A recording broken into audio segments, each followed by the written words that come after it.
As fans, we have a simple routine. We watch the NBA season unfold, see who's crowned champion, and then we take a break at the off-season. But if I told you 5 years ago that a woman would be dominating basketball, all whilst looking like a hybrid between Steve Nash and Steph Curry, you'd think I'm crazy. But delusional if I told you that she was making history and nobody cared. My name is Rotimi. I love basketball, I love to talk basketball, and I hope one day you can share that same love for basketball as I. Let's rewind to 2020, when Caitlin Clark was a senior 5-star recruit in high school and was the number 4 ranked player in the nation, according to ESPN. She chose to commit to the University of Iowa for her 4-year collegiate career. Here she would begin her journey to become one of the greatest collegiate basketball players of all time in men's and women's basketball. In year 1, she would average 27, 6, and 7.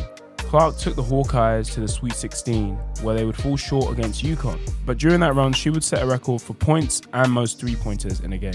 In her sophomore year, she was the fastest player to reach 1,000 points in women's basketball, averaging 27, 8, and 8. She would have a season high of 46 points and record 25 points in the fourth quarter. Even though Caitlin had leveled up her game, she would then fall short in the second round of the tournament due to an upset. Her junior year would be a year for revenge, and she would average 28, 7, and 9. During the tournament, she became the first in men's or women's basketball to record a 30 or 40-point triple-double.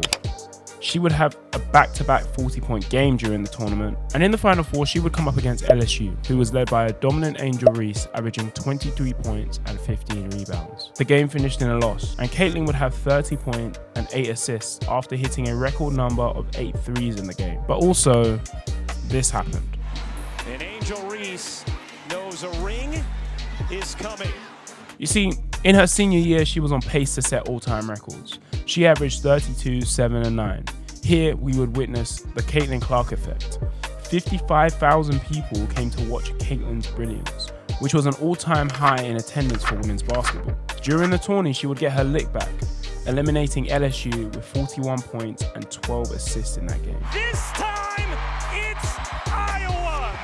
With her continual dominance, with more 30 and 40-point games and triple-doubles, she would eventually surpass Pete Maravich, making a mark in history as the player with the most points in men's and women's collegiate history. Now, I could go on and show you every single record that Caitlin had, but here's a list of them, and you can pause the video or go through it in your own time. The next chapter. In 2024, Caitlin would enter the draft and was selected first overall, and the Caitlin Clark effect would take place yet again. In 2023, 573 people tuned in to watch the NBA draft.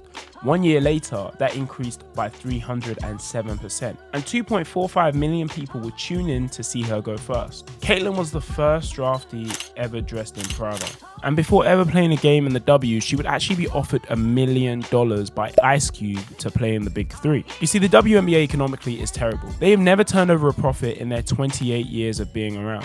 And see, a player with the financial capabilities of Caitlin Clark was about to turn their league around. Clark herself would sign a $28 million deal, instantly making her the richest female basketball player.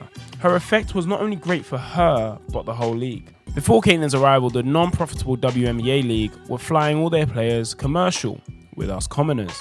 And then, soon after Caitlin signed, it was announced that this would be the first season that the players would fly chartered.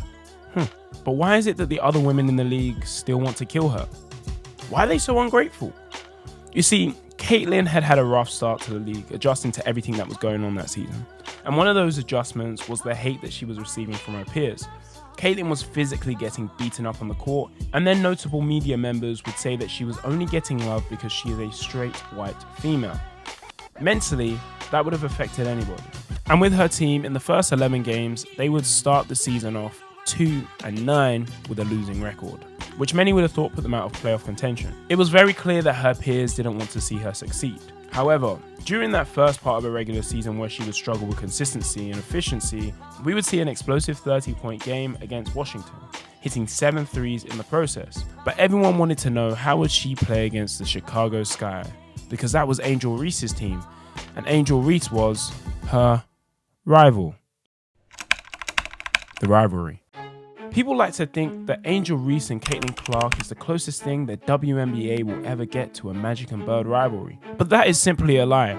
Angel Reese is simply not good enough, and that can be found out very quickly in a Google search. There is no reason for Angel Reese to be in this conversation, but because she was co-signed by Shaq and had a dominant college run, the media have always wanted to mention her name alongside Caitlin's. But that doesn't remove the fact that she's the most blocked player in WNBA history, or the fact that she misses open layups, or from the fact that she shoots no threes and has a worse field goal percentage than Caitlin Clark, who does. But anyway, they played each other. They came up against each other 4 times this season, and 3 of those times, Caitlin has won. Even though she had a rough start, you can't compare the two because now Caitlin Clark is making history. Just like you would be making your mark on history if you subscribed to help me get to 10K. All she needed was a break. After not being selected by the USA team, once the season resumed, Clark went on a tear.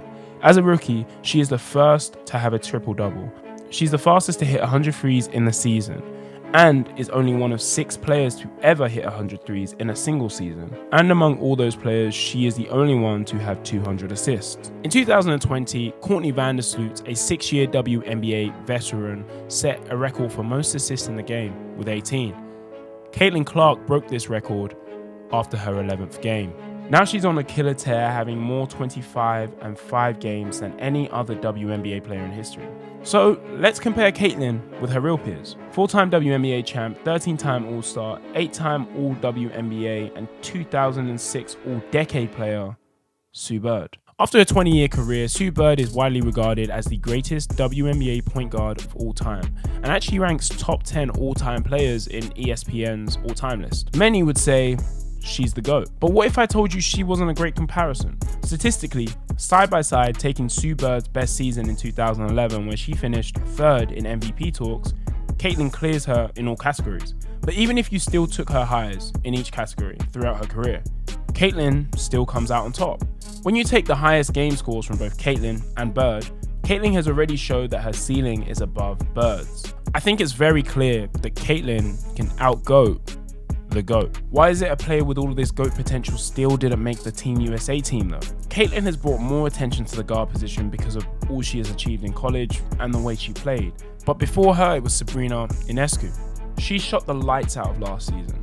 This season wasn't her best, but in her last season, she shot 45% from 3 and almost beat Steph Curry in the 3-point shooting contest. And when you dive deeper into the advanced stats, you see she has a greater contribution to her team's overall wins than Caitlin. When you look at her win shares, you see that she's top 10 in the league, whilst Caitlin's top 25.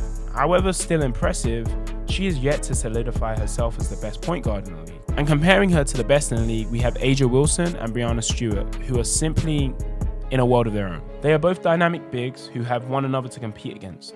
A'ja has the slight edge over Breanna. When you look at the player efficiency metric, A'ja and Stewart are dominant, and Caitlin still has a way to catch up. Caitlin has won 8 of her last 10 games and has taken the throne for the best playmaker in the league. And the Caitlin Clark effect has taken place again. The Indiana Fever were playing Atlanta, and they were moved from a 3,500 seater to a 17,000 plus arena to accommodate fans. Of course, the Caitlin Clark effect. It's time we start to remove her from the conversations with the rookies and start talking about her being one of the best players in the league. Not only is her style of play elevating her peers around her, but she's elevating the entire league as a whole. Bringing more attention to the game globally is what Michael Jordan did. Even though she may be doing it on a national stage, it won't be too long until it takes over internationally. I don't think it's fair to compare Caitlin to anyone. She's a rookie that is on a run, and we should just admire it for what it is. She's just got Indiana to the playoffs, and that is the first time they've got there since an 8-year drought. So let's see what she does. Thank you very much for getting to the end of this video. I usually don't do WNBA videos, but Caitlin Clark has been on a recent tear, and I felt like I needed to talk about it. So there's your little information. If you've enjoyed it, please leave a like down below. I'm keen to hear your thoughts on Caitlin Clark in the comments. And please subscribe. Just like you would be making your mark on history if you subscribed to help me get to 10K.